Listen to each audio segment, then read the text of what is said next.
voalohany indrindra tompoko dia ny fisaoranan'Andriamanitra no ny nahatsanganana n'izao tetikasa fananganana an'ity atoko-pihira atao hoe ny feo kanto ity. Ny teny fanevanay dia zay voarakitra ao amin'ny Salamo 2:1 andiny voalohany manao hoe aleloa ideran'i Jehova amin'ny foko rehetra aho. Natsangana tokotra ny antoko-pihira feo kanto noho ny fahatsapana fa marefo ny fideranan'Andriamanitra teo amin'ny fiainanay. Izany nefany dia tetikasa vokatry ny fianarana izay natao ka nafahana nanangana anazy tao amin'ny fotoana fohy. Teo amin'ny volana May 2:12 no nanangana anazy. Ny tena hevitra voalohany dia hoe ny afahana mitaiza ankizy, tanora ary amoaka ny fomba fihirana amin'ny tena tokony ho izy.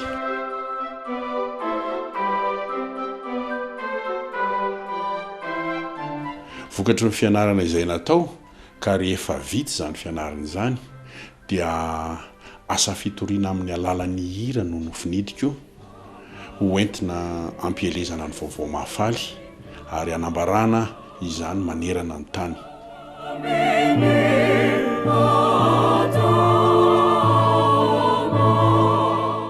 Misy ihany ny fifantenana teo amin'ireo ankizy izay mpandray anjara ao amin'io antoko-pihira io.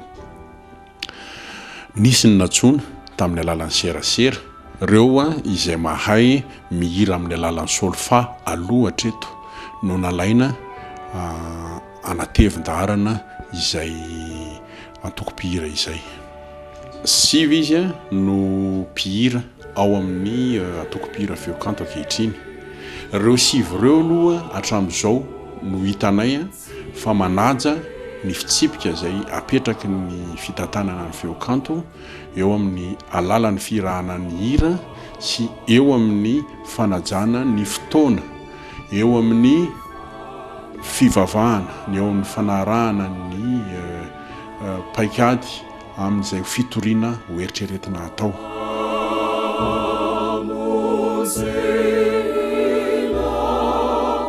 Ny firafitry ny fitantanana ny antoko-pihira ny feo kanto dia maromaro.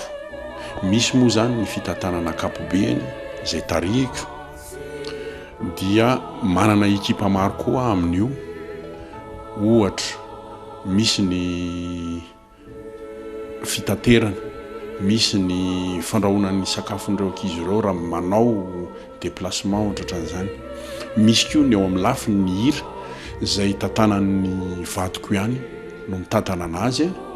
Misy ny chef de chœur, misy dia ny izy roa reo no mitarika ny fampianarana ny hira, ary misy koa reo mpampianatra avy any ivelany, ohatra ny mpampianatra ao amin'ny Anglican Music Institute dia misy koreana mampianatra ny ankizy. Eo koa ny amin'ny lafin'ny mozika, misy mpitendry maromaro atao amin'ny feo kanto. Misy zany ny mpitendry izay efa matianina toa ny sonina zany. Misy koa ny rina izay mpitendry matianina avy any ivelany efa tonga eto Madagasikara, manao ny arrangementanay, manao ny enregistrement anay. Misy koa i rado izay mpianatra tany amin'ny école de musique koa mitendry sady manao ny arrangement ny musical ny feo kanto. Ary misy i raitapo amiko ihany izay mpitendry ao amin'ny fiangonana ray eto Antananarivo dia reo olona reo no manampy anay eo amin'ny fanaovana mozika mandritra ny zay fisehoana ao ataonay.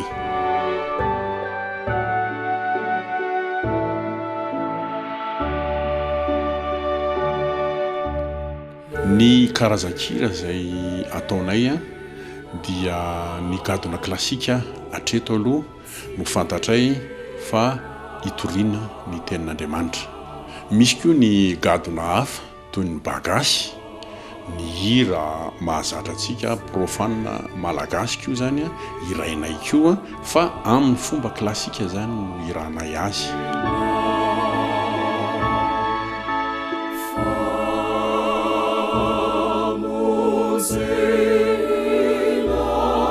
Ireo mpampianatra hira reo dia efa vita fiofanana daholo. Tiako zany ny manamarika fa mifanampy izy ireo ary raha manana ny olana izy dia misy ireo sekoly ambony amin'ny fianarana hira zay efa manampy anay zany ankehitriny.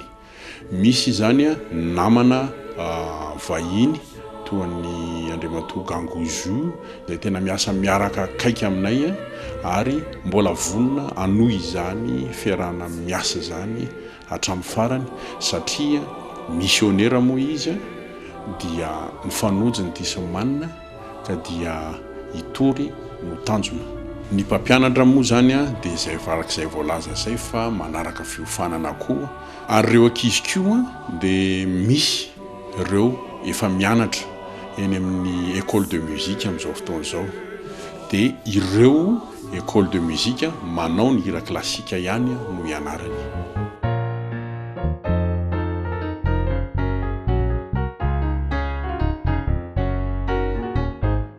Eo amin'izay lafin'ny asa zay zany dia efa misy maromaro.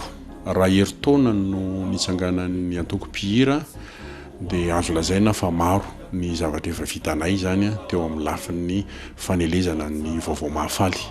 Nisy zany ny nataonay tao amin'ny trambokom-pirenena tamin'ny heritaona fampisehoana ny sangan'asa voalohany indrindra nataonay. Nisy tamin'ny Pasika lasa teo, Pasika 12 dia ny fanampiana ny fiangonana aumônerie protestant militaire ao Toamasina amin'ny fananganana ny fiangonana io. Misy koa ireo fiderana antsampanahy rehetra zay efa natao teto Antananarivo maromaro.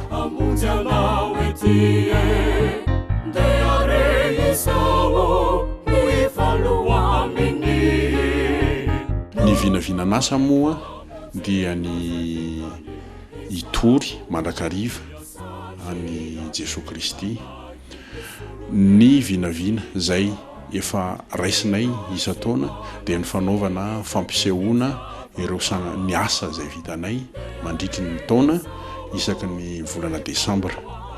Misy koa ny vinavina sasany zay hitsidiana an'ireo faritra any ivelan'ny Antananarivo dia ho tanterahany zany araky ny zay sitrapon'Andriamanitra.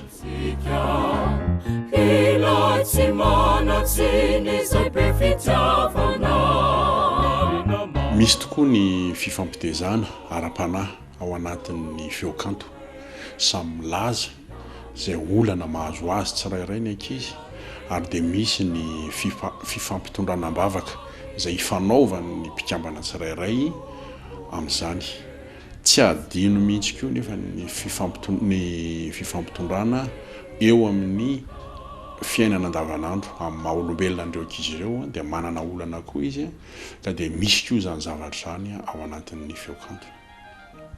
Ny asa rehetrarehetra zay atao moa zany dia tsy maintsy eloavany fanomanam-panahy daholo. Omeko ohatra fotsiny ianareo hoe rehefa anao fotoana fampisehoana ny sangan'asa zany zay dia misy mpitandrina zay tonga mampianatra anailo ny soratra masina, manadiady ny teny mianatra ny soratra masina ary manao an'izay fanomanam-panahy zay fa tsy mandeha ho azy ny fotoana zay ataonay. Ary rehefa tonga any amin'ny toerana zay anaovana fitoria zahay dia manao ny fotoam-bavaka rehetrarehetra zay entina ametrahana ny asa ho eo anatrehan'Andriamanitra.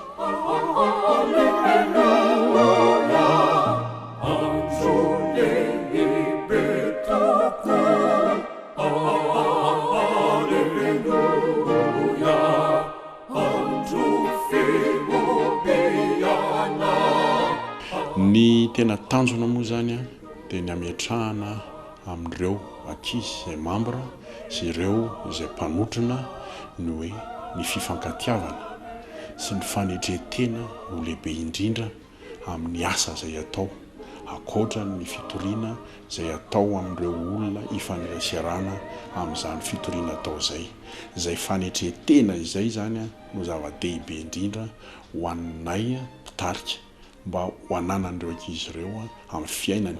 Ary eo izany fitariana ataonay izany dia tsy fitariana fampianarana fotsiny fa fitariana an'ireo ankizy ireo mba hampianatra koa any amin'izay sa hafa anaovany ny fitoriana.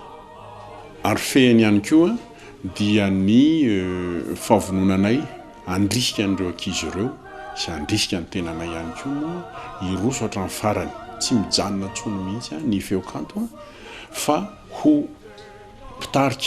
mpitarika amin'izay toerana misy azy rehetrarehetra ary mpitarika tsy miemotra, tsy kivy amin'ny asan'Andriamanitra.